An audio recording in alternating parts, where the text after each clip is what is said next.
ಕದನದ ಈ ಕ್ಷಣದ ಅತಿ ದೊಡ್ಡ ಸುದ್ದಿ.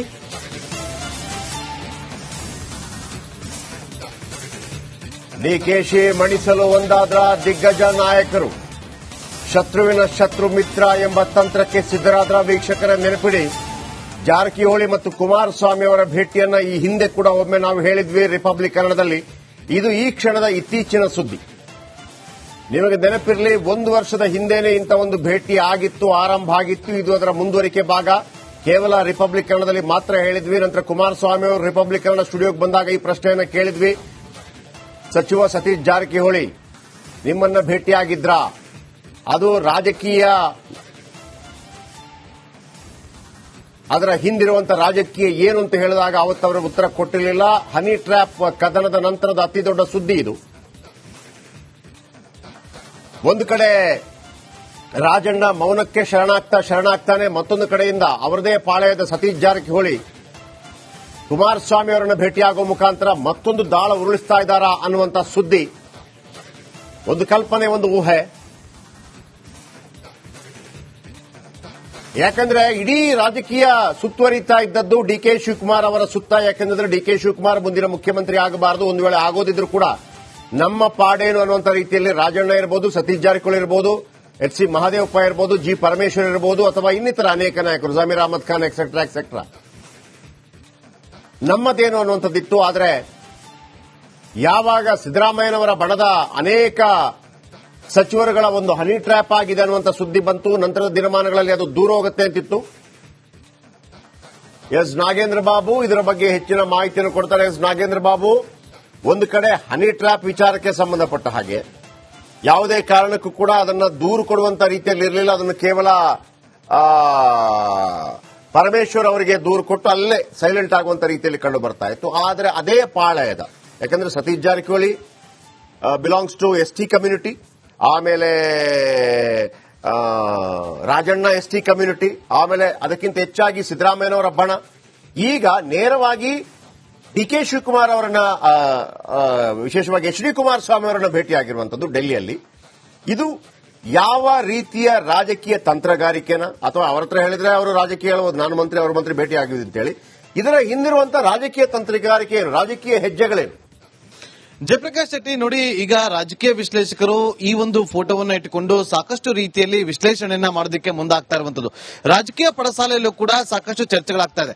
ಪ್ರಮುಖವಾಗಿ ವಿಪಕ್ಷದ ನಾಯಕರು ನವೆಂಬರ್ನ ಸಂದರ್ಭದಲ್ಲಿ ಡಿಕೆ ಶಿವಕುಮಾರ್ ಅವರು ಸಿಎಂ ಆಗೋದು ನಿಶ್ಚಿತ ಅಂತೇಳಿ ಭವಿಷ್ಯವನ್ನ ಕೂಡ ನುಡಿದಿದ್ರು. ಅದರ ಬೆನ್ನಲ್ಲೇ ಈಗ ಹನಿ ಟ್ರ್ಯಾಪ್ ವಿಚಾರವಾಗಿ ದೊಡ್ಡ ಮಟ್ಟದಲ್ಲಿ ಚರ್ಚೆ ಆಗ್ತಾ ಇದೆ ರಾಜ್ಯ ರಾಜಕಾರಣದಲ್ಲಿ. ಅಷ್ಟೇ ಅಲ್ಲದೆ ಇದೇ ಸಂದರ್ಭದಲ್ಲಿ ಸಿಎಂ ಆಪ್ತ ಬಣದಲ್ಲಿ ಗುರುತಿಸಿಕೊಂಡಿರುವಂತಹ ಕೆಲ ನಾಯಕರು ಸಾಕಷ್ಟು ಬಾರಿ ದೆಹಲಿಗೆ ಭೇಟಿ ಕೊಡ್ತಾ ಇದ್ರು. ಸಾಕಷ್ಟು ಬಾರಿ ಹೈಕಮಾಂಡ್ ಅನ್ನ ಕೂಡ ಮೀಟ್ ಮಾಡಿ ಎಲ್ಲೋ ಒಂದು ಕಡೆ ಯಾವುದೇ ಕಾರಣಕ್ಕೂ ಕೂಡ ಡಿಕೆ ಶಿವಕುಮಾರ್ ಅವರಿಗೆ ಸಿಎಂ ಸ್ಥಾನ ಸಿಗಬಾರದು ಅನ್ನೋ ನಿಟ್ಟಿನಲ್ಲೇ ಅವರ ನಡೆ ಕೂಡ ಕಂಡು ಬರ್ತಾ ಇದ್ದು. ಅಷ್ಟೇ ಅಲ್ಲದೆ ನೀವು ಒಂದು ವೇಳೆ ಏನಾದರೂ ಸಿಎಂ ಸಿದ್ದರಾಮಯ್ಯ ಅವರನ್ನ ಆ ಸ್ಥಾನದಿಂದ ಕೆಳಗಿಳಿಸಿದೆ ಆದ್ರೆ ನಮ್ಮಲ್ಲಿ ಯಾರಿಗಾದ್ರೂ ಒಬ್ಬರಿಗೆ ಆ ಒಂದು ಸ್ಥಾನವನ್ನ ಕೊಡಬೇಕು ಅಂತೇಳಿ ಒಂದಷ್ಟು ಮಾತುಕತೆಗಳು ಕೂಡ ನಡೆದಿತ್ತು ಅಂತ ಹೇಳಲಾಗ್ತಾ ಇದೆ. ಅದರ ಜೊತೆಗೆ ದಲಿತ ನಾಯಕರಿಗೆ ಯಾರಾದ್ರೂ ಒಬ್ಬರಿಗೆ ಸಿಎಂ ಮಾಡಬೇಕು ಅಂತೇಳಿ ದಲಿತ ಸಿಎಂ ಕೂಡ ರಾಜ್ಯದಲ್ಲಿ ಸಾಕಷ್ಟು ಬಾರಿ ಕೂಡ ಕೇಳಿ ಬಂದಿತ್ತು.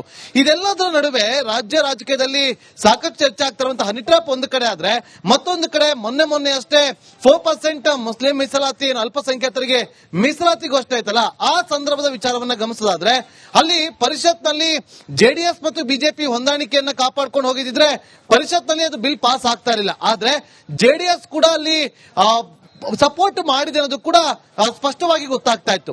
ಇದೆಲ್ಲದರ ನಡುವೆ ಸತೀಶ್ ಜಾರಕಿಹೊಳಿ ಅವರು ಎಚ್ ಡಿ ಕುಮಾರಸ್ವಾಮಿ ಅವರನ್ನ ಭೇಟಿ ಮಾಡಿರೋದ್ರ ಹಿಂದೆ ನಾನಾ ಅರ್ಥಗಳನ್ನ ಗಮನಿಸ್ತಾ ಹೋಗೋದಾದ್ರೆ, ಇಲ್ಲಿ ಸಿದ್ದರಾಮಯ್ಯ ಬಣದಲ್ಲಿ ಗುರುತಿಸಿಕೊಂಡಿರುವಂತಹ ಸತೀಶ್ ಜಾರಕಿಹೊಳಿ ಅವರು ಅಂದ್ರೆ ಕುಮಾರಸ್ವಾಮಿ ಅವರನ್ನ ಮೀಟ್ ಮಾಡಿ ಸೆಳೆಯುವಂತ ಕೆಲಸಗಳೇನಾದ್ರೂ ಮಾಡಿದ್ರ, ಅಥವಾ ಅಮಿತ್ ಶಾ ಅವರನ್ನ ಡಿ ಕೆ ಶಿವಕುಮಾರ್ ಅವರು ಭೇಟಿ ಮಾಡಿದಂತ ಸಂದರ್ಭದಲ್ಲಿ ಯಾವ ರೀತಿಯಾಗಿ ದೇಶದಾದ್ಯಂತ ಚರ್ಚೆಗಳು ಶುರುವಾಗಿತ್ತು, ಅದೇ ರೀತಿಯಾಗಿ ಇವರು ಇಲ್ಲಿ ಹೋಗಿ ಮೀಟ್ ಮಾಡಿರೋದು ಎಲ್ಲೋ ಒಂದ್ ಕಡೆ ಎಲ್ಲರೂ ಎಚ್ ಡಿ ಕುಮಾರಸ್ವಾಮಿ ಅವರ ಜೊತೆಯಲ್ಲಿ ಮುಂದಾಗೋದಕ್ಕೆ, ಅಂದ್ರೆ ಜೊತೆಯಲ್ಲಿ ಹೋಗೋದಕ್ಕೆ ಏನಾದ್ರೂ ತಂತ್ರಗಾರಿಕೆಗಳು ನಡೀತಾ ಇದೆಯಾ ಅನ್ನುವ ಸ್ಪಷ್ಟ ಸಂದೇಶವನ್ನ ಕೊಡೋದಕ್ಕೆ ಮುಂದಾಗ್ತಿದ್ದಾರೆ ಅಂತೇಳಿ ಬಹಳಷ್ಟು ಕುತೂಹಲ ಕೂಡ ಕೇಳಿಸ್ತಾ ಇದೆ ಜಯಪ್ರಕಾಶ್ ಶೆಟ್ಟಿ. ಇದರ ಜೊತೆಯಲ್ಲಿ ನೋಡಿ, ಈಗ ಪ್ರಮುಖವಾಗಿ ಹನಿ ಟ್ರ್ಯಾಪ್ ವಿಚಾರವಾಗಿ ರಾಜಣ್ಣ ಮತ್ತು ರಾಜೇಂದ್ರ ಅವರು ಸಾಕಷ್ಟು ನೊಂದ್ಕೊಂಡು ರಿಪಬ್ಲಿಕ್ ಕನ್ನಡ ಜೊತೆ ಕೂಡ ಮಾತಾಡಿದ್ರು. ನಾವು ಇದನ್ನ ಇಲ್ಲಿಗೆ ಬಿಡೋದಿಲ್ಲ, ದೊಡ್ಡ ಮಟ್ಟದಲ್ಲಿ ನಾವು ಕ್ರಮವನ್ನ ತೆಗೆದುಕೊಳ್ಳೋದಕ್ಕೆ ಮುಂದಾಗ್ತೀವಿ ಅಂದ್ರು. ನಿನ್ನೆ ಅಷ್ಟೇ ಹೋಮ್ ಮಿನಿಸ್ಟರ್ ಅನ್ನ ಕೂಡ ಮೀಟ್ ಮಾಡಿದ್ರು. ಅಲ್ಲಿಂದ ಚೆಂಡು ಹೋಗಿದ್ದು ಸ್ಪೀಕರ್ ಅಂಗಳಕ್ಕೆ. ಯಾಕೆ ಸ್ಪೀಕರ್ ಕೂಡ ತನ್ನ ಕೈಲೇನಿಲ್ಲ, ಎಲ್ಲ ಸರ್ಕಾರದ ಕೈಲಿದೆ ಅಂತೇಳಿ ಇವತ್ತಷ್ಟೇ ಈ ಕೆಲವೇ ಕ್ಷಣಗಳ ಹಿಂದೆ ಅಷ್ಟೇ ರಿಪಬ್ಲಿಕ್ ಕನ್ನಡಕ್ಕೂ ಕೂಡ ಹೇಳಿಕೆಯನ್ನ ಕೊಟ್ಟಿದ್ರು. ಇದೆಲ್ಲದರ ಬೆಳವಣಿಗೆಯ ನಡುವೆಯಲ್ಲಿ ಸತೀಶ್ ಜಾರಕಿಹೊಳಿ ಅವರು ಎಚ್ ಡಿ ಕುಮಾರಸ್ವಾಮಿ ಅವರನ್ನ ಮೀಟ್ ಮಾಡೋ ಮೂಲಕ ಎಲ್ಲೋ ಒಂದ್ ಕಡೆ ಡಿ ಕೆ ಶಿವಕುಮಾರ್ ಅವರಿಗೆ ಒಂದು ಸ್ಪಷ್ಟ ಸಂದೇಶವನ್ನ ಕೊಡುವಂತ ಕೆಲಸವನ್ನ ಮಾಡಿದ್ರ ಅನ್ನುವ ಪ್ರಶ್ನೆಗಳು ಕೂಡ ಈಗ ಉದ್ಭವ ಆಗ್ತಾ ಇದೆ. ಜಯಪ್ರಕಾಶ್ ಶೆಟ್ಟಿ, ಈಗ ಒಂದು ಕಡೆ ಕೆಎನ್ ರಾಜಣ್ಣ ಇಲ್ಲಿ ತನಕ ಒಂದು ಕಂಪ್ಲೇಂಟ್ ಕೊಟ್ಟಿಲ್ಲ. ಮುಖ್ಯವಾಗಿ ನೀವು ಏನಾದ್ರೂ ತನ್ನ ವಿರುದ್ಧ ಇಂಥ ಆರೋಪಗಳು ಬಂದಾಗ ಅಥವಾ ತನ್ನನ್ನು ಯಾವುದೋ ಒಂದು ವಿಚಾರದಲ್ಲಿ ಕೆಡುವಂತ ಪ್ರಯತ್ನಗಳಾದಾಗ ಹೋಗಬೇಕಾಗಿರೋದು ಪೊಲೀಸ್ ಸ್ಟೇಷನ್ಗೆ ಎಫ್ಐಆರ್ ಮಾಡಿಸಬೇಕು, ನನಗಿಂತ ಅನುಮಾನಗಳಿದೆ ಅಂತ ಹೇಳಬೇಕು. ಆದ್ರೆ ಎಲ್ಲೂ ಕೂಡ ಎಫ್ಐಆರ್ಗಳಾಗ್ತಾ ಇಲ್ಲ. ಇದೇ ಕೆಎನ್ ರಾಜಣ್ಣ ಒಮ್ಮೆ ಹೇಳಿದ್ರು, ಉದಯಗಿರಿ ವಿಚಾರಕ್ಕೆ ಸಂಬಂಧಪಟ್ಟ ಹಾಗೆ ಮುಸ್ಲಿಮರನ್ನ ಪೊಲೀಸ್ ಸ್ಟೇಷನ್ಗೆ ಕರ್ಕೊಂಡು ಹೋಗಿದ್ದಕ್ಕೆ ಏನು ಕಾಮನ್ ಸೆನ್ಸ್ ಇಲ್ವಾ ಅಂತ ಹೇಳಿ. ಸಹಕಾರ ಇಲಾಖೆಗಳಲ್ಲಿ, ಸಹಕಾರ ಡಿಸಿಸಿ ಬ್ಯಾಂಕ್ಗಳಲ್ಲಿ ವರ್ಷಾನುಗಟ್ಟಲೆ ಕೆಲಸ ಮಾಡಿದಂತವರು ಅವರ ಅಂಡರಲ್ಲೇ 20-30 ಲಕ್ಷ ಜನ ಬರ್ತಾರೆ. ಅಷ್ಟು ಜನರಿಗೆ ಅವರು ಸಾಲ ಕೊಟ್ಟಿರಬಹುದು. ಅಷ್ಟು ಪವರ್ಫುಲ್ ಮನುಷ್ಯ. ಅವ್ರಿಗೊಂದು ಕಾಮನ್ ಸೆನ್ಸ್ ಇಲ್ವಾ ಪೊಲೀಸ್ ಸ್ಟೇಷನ್ ಕೊಡಬೇಕು ಯಾವ್ದಾದ್ರು ಕಂಪ್ಲೇಂಟ್ ಅಂತ ಹೇಳಿ. ಒಂದು ಕಡೆ ಇಲ್ಲಿಂದ ಸೈಲೆಂಟ್ ಆಗ್ತಾರೆ, ಒಂದು ಕಡೆ ಯಾವುದೇ ವಿಚಾರಕ್ಕೆ ಬರ್ತಾ ಇಲ್ಲ. ಏನು ಬಿಜೆಪಿ ಹೇಳ್ತಾ ಇದೆ ಸಿಬಿಐ ಅಂತ, ಬಿಜೆಪಿ ಹೇಳಿದ್ರೆಲ್ಲ ಮಾಡಕ್ಕಾಗತ್ತೆ ಅಂತ ಹೇಳಿ ರಾಜಣ್ಣ ಹೇಳ್ತಾರೆ. ಮತ್ತೊಂದು ಕಡೆ ಸತೀಶ್ ಜಾರಕಿಹೊಳಿ. ಅಂದ್ರೆ ಉದ್ದೇಶ ಏನು? ನಾವು ನಿಮ್ ಜೊತೆ ಬರ್ತೀವಿ ಅಂತನಾ, ಅಥವಾ ಆಯ್ತು Satish Jarkiholi D K Shivakumar H D Kumaraswamy ಅವರನ್ನ ಭೇಟಿಯಾದ್ರಪ್ಪ, ತಪ್ಸಕ್ಕಾಗತ್ತಾ ಡಿ ಕೆ ಶಿವಕುಮಾರ್ ಮುಖ್ಯಮಂತ್ರಿ ಆಗೋದನ್ನ, ಅಥವಾ ಇವರು ಮುಖ್ಯಮಂತ್ರಿ ಆಗ್ತಾರಾ? ಏನ್ ಲಾಜಿಕ್ ಹೇಳಿ ನೋಡೋಣ. ಜಯಪ್ರಕಾಶ್ ಶೆಟ್ಟಿ, ನೋಡಿ, ಈಗ ನೀವು ಕೊನೆಯಲ್ಲಿ ಹೇಳಿದ್ರಲ್ಲ ಡಿ ಕೆ ಶಿವಕುಮಾರ್ ಅವರನ್ನ ಮುಖ್ಯಮಂತ್ರಿ ಮಾಡಲೇಬೇಕು ಅಂತೇಳಿ ಕಾಂಗ್ರೆಸ್ ಹೈಕಮಾಂಡ್ ಕದನದ ಈ ಕ್ಷಣದ ಅತಿ ದೊಡ್ಡ ಸುದ್ದಿ.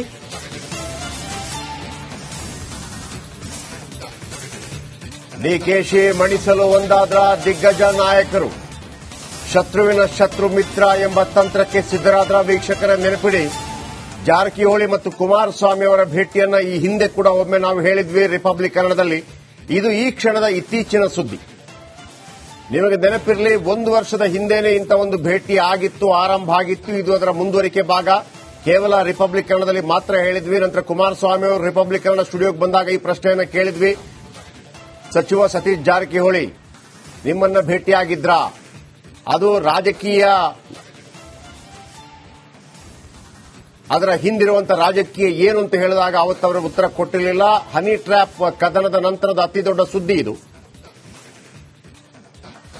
ಒಂದು ಕಡೆ ರಾಜಣ್ಣ ಮೌನಕ್ಕೆ ಶರಣಾಗ್ತಾನೆ, ಮತ್ತೊಂದು ಕಡೆಯಿಂದ ಅವರದೇ ಪಾಳೆಯದ ಸತೀಶ್ ಜಾರಕಿಹೊಳಿ ಕುಮಾರಸ್ವಾಮಿ ಅವರನ್ನು ಭೇಟಿಯಾಗುವ ಮುಖಾಂತರ ಮತ್ತೊಂದು ದಾಳ ಉರುಳಿಸ್ತಾ ಇದ್ದಾರಾ ಅನ್ನುವಂಥ ಸುದ್ದಿ. ಒಂದು ಕಲ್ಪನೆ, ಒಂದು ಊಹೆ. ಯಾಕಂದ್ರೆ ಇಡೀ ರಾಜಕೀಯ ಸುತ್ತುವರಿತಾ ಇದ್ದದ್ದು ಡಿ ಕೆ ಶಿವಕುಮಾರ್ ಅವರ ಸುತ್ತ. ಯಾಕಂದ್ರೆ ಡಿ ಕೆ ಶಿವಕುಮಾರ್ ಮುಂದಿನ ಮುಖ್ಯಮಂತ್ರಿ ಆಗಬಾರದು, ಒಂದು ವೇಳೆ ಆಗೋದಿದ್ರು ಕೂಡ ನಮ್ಮ ಪಾಡೇನು ಅನ್ನುವಂಥ ರೀತಿಯಲ್ಲಿ ರಾಜಣ್ಣ ಇರಬಹುದು, ಸತೀಶ್ ಜಾರಕಿಹೊಳಿ ಇರಬಹುದು, ಎಚ್ ಸಿ ಮಹದೇವಪ್ಪ ಇರಬಹುದು, ಜಿ ಪರಮೇಶ್ವರ್ ಇರಬಹುದು, ಅಥವಾ ಇನ್ನಿತರ ಅನೇಕ ನಾಯಕರು, ಜಮೀರ್ ಅಹಮದ್ ಖಾನ್ ಎಕ್ಸೆಟ್ರಾ ಎಕ್ಸೆಟ್ರಾ, ನಮ್ಮದೇನು ಅನ್ನುವಂಥದ್ದಿತ್ತು. ಆದರೆ ಯಾವಾಗ ಸಿದ್ದರಾಮಯ್ಯನವರ ಬಣದ ಅನೇಕ ಸಚಿವರುಗಳ ಒಂದು ಹನಿ ಟ್ರ್ಯಾಪ್ ಆಗಿದೆ ಅನ್ನುವಂಥ ಸುದ್ದಿ ಬಂತು, ನಂತರದ ದಿನಮಾನಗಳಲ್ಲಿ ಅದು ದೂರ ಹೋಗುತ್ತೆ ಅಂತಿತ್ತು. ಎಸ್ ನಾಗೇಂದ್ರ ಬಾಬು ಇದರ ಬಗ್ಗೆ ಹೆಚ್ಚಿನ ಮಾಹಿತಿಯನ್ನು ಕೊಡ್ತಾರೆ. ಎಸ್ ನಾಗೇಂದ್ರ ಬಾಬು, ಒಂದು ಕಡೆ ಹನಿ ಟ್ರ್ಯಾಪ್ ವಿಚಾರಕ್ಕೆ ಸಂಬಂಧಪಟ್ಟ ಹಾಗೆ ಯಾವುದೇ ಕಾರಣಕ್ಕೂ ಕೂಡ ಅದನ್ನು ದೂರು ಕೊಡುವಂತ ರೀತಿಯಲ್ಲಿ ಇರಲಿಲ್ಲ. ಅದನ್ನು ಕೇವಲ ಪರಮೇಶ್ವರ್ ಅವರಿಗೆ ದೂರು ಕೊಟ್ಟು ಅಲ್ಲೇ ಸೈಲೆಂಟ್ ಆಗುವಂತ ರೀತಿಯಲ್ಲಿ ಕಂಡು ಬರ್ತಾ ಇತ್ತು. ಆದರೆ ಅದೇ ಪಾಳಯದ, ಯಾಕಂದ್ರೆ Satish Jarkiholi belongs to ST community, ಆಮೇಲೆ ರಾಜಣ್ಣ ಎಸ್ಟಿ ಕಮ್ಯುನಿಟಿ, ಆಮೇಲೆ ಅದಕ್ಕಿಂತ ಹೆಚ್ಚಾಗಿ ಸಿದ್ದರಾಮಯ್ಯನವರ ಬಣ. ಈಗ ನೇರವಾಗಿ ಡಿ ಕೆ ಶಿವಕುಮಾರ್ ಅವರನ್ನ, ವಿಶೇಷವಾಗಿ ಎಚ್ ಡಿ ಕುಮಾರಸ್ವಾಮಿ ಅವರನ್ನ ಭೇಟಿಯಾಗಿರುವಂತದ್ದು ಡೆಲ್ಲಿಯಲ್ಲಿ. ಇದು ಯಾವ ರೀತಿಯ ರಾಜಕೀಯ ತಂತ್ರಗಾರಿಕೆನ, ಅಥವಾ ಅವರ ಹತ್ರ ಹೇಳಿದ್ರೆ ಅವರು ರಾಜಕೀಯ ಹೇಳ್ಬೋದು, ನಾನು ಮಂತ್ರಿ ಅವ್ರ ಮಂತ್ರಿ ಭೇಟಿ ಆಗಿದ್ದು ಅಂತೇಳಿ. ಇದರ ಹಿಂದಿರುವಂತಹ ರಾಜಕೀಯ ತಂತ್ರಗಾರಿಕೆ ಏನು, ರಾಜಕೀಯ ಹೆಜ್ಜೆಗಳೇನು?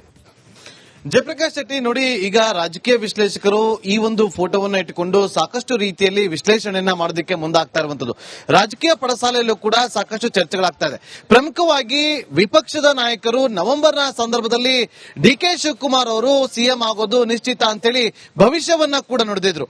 ಅದರ ಬೆನ್ನಲ್ಲೇ ಈಗ ಹನಿ ಟ್ರ್ಯಾಪ್ ವಿಚಾರವಾಗಿ ದೊಡ್ಡ ಮಟ್ಟದಲ್ಲಿ ಚರ್ಚೆ ಆಗ್ತಾ ಇದೆ ರಾಜ್ಯ ರಾಜಕಾರಣದಲ್ಲಿ.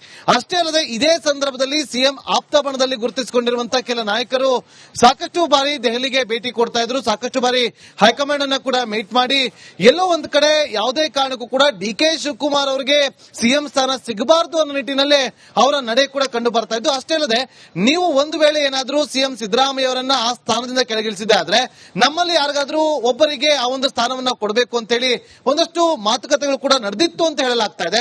ಅದರ ಜೊತೆಗೆ ದಲಿತ ನಾಯಕರಿಗೆ ಯಾರಾದ್ರೂ ಒಬ್ಬರಿಗೆ ಸಿಎಂ ಮಾಡಬೇಕು ಅಂತೇಳಿ ದಲಿತ ಸಿಎಂ ಕೂಡ ರಾಜ್ಯದಲ್ಲಿ ಸಾಕಷ್ಟು ಬಾರಿ ಕೂಡ ಕೇಳಿ ಬಂದಿತ್ತು. ಇದೆಲ್ಲದರ ನಡುವೆ ರಾಜ್ಯ ರಾಜಕೀಯದಲ್ಲಿ ಸಾಕಷ್ಟು ಚರ್ಚೆ ಆಗ್ತಿರುವಂತಹ ಹನಿ ಟ್ರ್ಯಾಪ್ ಒಂದು ಕಡೆ ಆದ್ರೆ, ಮತ್ತೊಂದು ಕಡೆ ಮೊನ್ನೆ ಅಷ್ಟೇ 4% ಮುಸ್ಲಿಂ ಮೀಸಲಾತಿ ಅಲ್ಪಸಂಖ್ಯಾತರಿಗೆ ಮೀಸಲಾತಿ ಘೋಷಣೆ ಆಯ್ತಲ್ಲ, ಆ ಸಂದರ್ಭದ ವಿಚಾರವನ್ನ ಗಮನಿಸೋದಾದ್ರೆ ಅಲ್ಲಿ ಪರಿಷತ್ನಲ್ಲಿ ಜೆಡಿಎಸ್ ಮತ್ತು ಬಿಜೆಪಿ ಹೊಂದಾಣಿಕೆಯನ್ನ ಕಾಪಾಡ್ಕೊಂಡು ಹೋಗಿದ್ರೆ ಪರಿಷತ್ನಲ್ಲಿ ಅದು ಬಿಲ್ ಪಾಸ್ ಆಗ್ತಾ ಇರಲಿಲ್ಲ. ಆದ್ರೆ ಜೆಡಿಎಸ್ ಕೂಡ ಅಲ್ಲಿ ಸಪೋರ್ಟ್ ಮಾಡಿದೆ ಅನ್ನೋದು ಕೂಡ ಸ್ಪಷ್ಟವಾಗಿ ಗೊತ್ತಾಗ್ತಾ ಇತ್ತು. ಇದೆಲ್ಲದರ ನಡುವೆ ಸತೀಶ್ ಜಾರಕಿಹೊಳಿ ಅವರು ಎಚ್ ಡಿ ಕುಮಾರಸ್ವಾಮಿ ಅವರನ್ನ ಭೇಟಿ ಮಾಡಿರೋದ್ರ ಹಿಂದೆ ನಾನಾ ಅರ್ಥಗಳನ್ನ ಗಮನಿಸ್ತಾ ಹೋಗೋದಾದ್ರೆ, ಇಲ್ಲಿ ಸಿದ್ದರಾಮಯ್ಯ ಬಣದಲ್ಲಿ ಗುರುತಿಸಿಕೊಂಡಿರುವಂತಹ ಸತೀಶ್ ಜಾರಕಿಹೊಳಿ ಅವರು ಅಂದ್ರೆ ಕುಮಾರಸ್ವಾಮಿ ಅವರನ್ನ ಮೀಟ್ ಮಾಡಿ ಸೆಳೆಯುವಂತ ಕೆಲಸಗಳೇನಾದ್ರೂ ಮಾಡಿದ್ರ, ಅಥವಾ ಅಮಿತ್ ಶಾ ಅವರನ್ನ ಡಿ ಕೆ ಶಿವಕುಮಾರ್ ಅವರು ಭೇಟಿ ಮಾಡಿದಂತ ಸಂದರ್ಭದಲ್ಲಿ ಯಾವ ರೀತಿಯಾಗಿ ದೇಶದಾದ್ಯಂತ ಚರ್ಚೆಗಳು ಶುರುವಾಗಿತ್ತು, ಅದೇ ರೀತಿಯಾಗಿ ಇವರು ಇಲ್ಲಿ ಹೋಗಿ ಮೀಟ್ ಮಾಡಿರೋದು ಎಲ್ಲೋ ಒಂದ್ ಕಡೆ ಎಲ್ಲರೂ ಎಚ್ ಡಿ ಕುಮಾರಸ್ವಾಮಿ ಅವರ ಜೊತೆಯಲ್ಲಿ ಮುಂದಾಗೋದಕ್ಕೆ ಅಂದ್ರೆ ಜೊತೆಯಲ್ಲಿ ಹೋಗೋದಕ್ಕೆ ಏನಾದ್ರೂ ತಂತ್ರಗಾರಿಕೆಗಳು ನಡೀತಾ ಇದೆಯಾ ಅನ್ನುವ ಸ್ಪಷ್ಟ ಸಂದೇಶವನ್ನ ಕೊಡೋದಕ್ಕೆ ಮುಂದಾಗ್ತಿದ್ದಾರೆ ಅಂತೇಳಿ ಬಹಳಷ್ಟು ಕುತೂಹಲ ಕೂಡ ಕೇಳಿಸ್ತಾ ಇದೆ ಜಯಪ್ರಕಾಶ್ ಶೆಟ್ಟಿ. ಇದರ ಜೊತೆಯಲ್ಲಿ ನೋಡಿ, ಈಗ ಪ್ರಮುಖವಾಗಿ ಹನಿ ಟ್ರಾಪ್ ವಿಚಾರವಾಗಿ ರಾಜಣ್ಣ ಮತ್ತು ರಾಜೇಂದ್ರ ಅವರು ಸಾಕಷ್ಟು ನೊಂದ್ಕೊಂಡು ರಿಪಬ್ಲಿಕ್ ಕನ್ನಡ ಜೊತೆ ಕೂಡ ಮಾತಾಡಿದ್ರು. ನಾವು ಇದನ್ನ ಇಲ್ಲಿಗೆ ಬಿಡೋದಿಲ್ಲ, ದೊಡ್ಡ ಮಟ್ಟದಲ್ಲಿ ನಾವು ಕ್ರಮವನ್ನ ತೆಗೆದುಕೊಳ್ಳೋದಕ್ಕೆ ಮುಂದಾಗ್ತೀವಿ ಅಂದ್ರು. ನಿನ್ನೆ ಅಷ್ಟೇ ಹೋಮ್ ಮಿನಿಸ್ಟರ್ ಅನ್ನ ಕೂಡ ಮೀಟ್ ಮಾಡಿದ್ರು. ಅಲ್ಲಿಂದ ಚೆಂಡು ಹೋಗಿದ್ದು ಸ್ಪೀಕರ್ ಅಂಗಳಕ್ಕೆ. ಸ್ಪೀಕರ್ ಕೂಡ ತನ್ನ ಕೈಲೇನಿಲ್ಲ, ಎಲ್ಲ ಸರ್ಕಾರದ ಕೈಲಿದೆ ಅಂತೇಳಿ ಇವತ್ತಷ್ಟೇ ಈ ಕೆಲವೇ ಕ್ಷಣಗಳ ಹಿಂದೆ ಅಷ್ಟೇ ರಿಪಬ್ಲಿಕ್ ಕನ್ನಡಕ್ಕೂ ಕೂಡ ಹೇಳಿಕೆಯನ್ನ ಕೊಟ್ಟಿದ್ರು. ಇದೆಲ್ಲದರ ಬೆಳವಣಿಗೆಯ ನಡುವೆಯಲ್ಲಿ ಸತೀಶ್ ಜಾರಕಿಹೊಳಿ ಅವರು ಎಚ್ ಡಿ ಕುಮಾರಸ್ವಾಮಿ ಅವರನ್ನ ಮೀಟ್ ಮಾಡೋ ಮೂಲಕ ಎಲ್ಲೋ ಒಂದ್ ಕಡೆ ಡಿ ಕೆ ಶಿವಕುಮಾರ್ ಅವರಿಗೆ ಒಂದು ಸ್ಪಷ್ಟ ಸಂದೇಶವನ್ನ ಕೊಡುವಂತ ಕೆಲಸವನ್ನ ಮಾಡಿದ್ರ ಅನ್ನುವ ಪ್ರಶ್ನೆಗಳು ಕೂಡ ಈಗ ಉದ್ಭವ ಆಗ್ತಾ ಇದೆ ಜಯಪ್ರಕಾಶ್ ಶೆಟ್ಟಿ. ಈಗ ಒಂದು ಕಡೆ ಕೆಎನ್ ರಾಜಣ್ಣ ಇಲ್ಲಿ ತನಕ ಒಂದು ಕಂಪ್ಲೇಂಟ್ ಕೊಟ್ಟಿಲ್ಲ. ಮುಖ್ಯವಾಗಿ ನೀವು ಏನಾದ್ರೂ ತನ್ನ ವಿರುದ್ಧ ಇಂಥ ಆರೋಪಗಳು ಬಂದಾಗ ಅಥವಾ ತನ್ನನ್ನು ಯಾವುದೋ ಒಂದು ವಿಚಾರದಲ್ಲಿ ಕೆಡುವಂತ ಪ್ರಯತ್ನಗಳಾದಾಗ ಹೋಗಬೇಕಾಗಿರೋದು ಪೊಲೀಸ್ ಸ್ಟೇಷನ್ಗೆ ಎಫ್ಐಆರ್ ಮಾಡಿಸಬೇಕು, ನನಗಿಂತ ಅನುಮಾನಗಳಿದೆ ಅಂತ ಹೇಳಬೇಕು. ಆದ್ರೆ ಎಲ್ಲೂ ಕೂಡ ಎಫ್ಐಆರ್ಗಳಾಗ್ತಾ ಇಲ್ಲ. ಇದೇ ಕೆಎನ್ ರಾಜಣ್ಣ ಒಮ್ಮೆ ಹೇಳಿದ್ರು, ಉದಯಗಿರಿ ವಿಚಾರಕ್ಕೆ ಸಂಬಂಧಪಟ್ಟ ಹಾಗೆ ಮುಸ್ಲಿಮರನ್ನ ಪೊಲೀಸ್ ಸ್ಟೇಷನ್ಗೆ ಕರ್ಕೊಂಡು ಹೋಗಿದ್ದಕ್ಕೆ ಏನು ಕಾಮನ್ ಸೆನ್ಸ್ ಇಲ್ವಾ ಅಂತ ಹೇಳಿ. ಸಹಕಾರ ಇಲಾಖೆಗಳಲ್ಲಿ, ಸಹಕಾರ ಡಿಸಿಸಿ ಬ್ಯಾಂಕ್ಗಳಲ್ಲಿ ವರ್ಷಾನುಗಟ್ಟಲೆ ಕೆಲಸ ಮಾಡಿದಂತವರು ಅವರ ಅಂಡರಲ್ಲೇ 20-30 ಲಕ್ಷ ಜನ ಬರ್ತಾರೆ. ಅಷ್ಟು ಜನರಿಗೆ ಅವರು ಸಾಲ ಕೊಟ್ಟಿರಬಹುದು. ಅಷ್ಟು ಪವರ್ಫುಲ್ ಮನುಷ್ಯ. ಅವ್ರಿಗೊಂದು ಕಾಮನ್ ಸೆನ್ಸ್ ಇಲ್ವಾ ಪೊಲೀಸ್ ಸ್ಟೇಷನ್ ಕೊಡಬೇಕು ಯಾವ್ದಾದ್ರು ಕಂಪ್ಲೇಂಟ್ ಅಂತ ಹೇಳಿ. ಒಂದು ಕಡೆ ಇಲ್ಲಿಂದ ಸೈಲೆಂಟ್ ಆಗ್ತಾರೆ, ಒಂದು ಕಡೆ ಯಾವುದೇ ವಿಚಾರಕ್ಕೆ ಬರ್ತಾ ಇಲ್ಲ. ಏನು ಬಿಜೆಪಿ ಹೇಳ್ತಾ ಇದೆ ಸಿಬಿಐ ಅಂತ, ಬಿಜೆಪಿ ಹೇಳಿದ್ರೆಲ್ಲ ಮಾಡಕ್ಕಾಗತ್ತೆ ಅಂತ ಹೇಳಿ ರಾಜಣ್ಣ ಹೇಳ್ತಾರೆ. ಮತ್ತೊಂದು ಕಡೆ ಸತೀಶ್ ಜಾರಕಿಹೊಳಿ. ಅಂದ್ರೆ ಉದ್ದೇಶ ಏನು? ನಾವು ನಿಮ್ ಜೊತೆ ಬರ್ತೀವಿ ಅಂತನಾ, ಅಥವಾ ಆಯ್ತು Satish Jarkiholi D K Shivakumar H D Kumaraswamy ಅವರನ್ನ ಭೇಟಿ ಆದ್ರಪ್ಪ, ತಪ್ಸಕ್ಕಾಗತ್ತಾ ಡಿ ಕೆ ಶಿವಕುಮಾರ್ ಮುಖ್ಯಮಂತ್ರಿ ಆಗೋದನ್ನ, ಅಥವಾ ಇವರು ಮುಖ್ಯಮಂತ್ರಿ ಆಗ್ತಾರಾ? ಏನ್ ಲಾಜಿಕ್ ಹೇಳಿ ನೋಡೋಣ. ಜಯಪ್ರಕಾಶ್ ಶೆಟ್ಟಿ ನೋಡಿ, ಈಗ ನೀವು ಕೊನೆಯಲ್ಲಿ ಹೇಳಿದ್ರಲ್ಲ ಡಿ ಕೆ ಶಿವಕುಮಾರ್ ಅವರನ್ನ ಮುಖ್ಯಮಂತ್ರಿ ಮಾಡಲೇಬೇಕು ಅಂತೇಳಿ ಕಾಂಗ್ರೆಸ್ ಹೈಕಮಾಂಡ್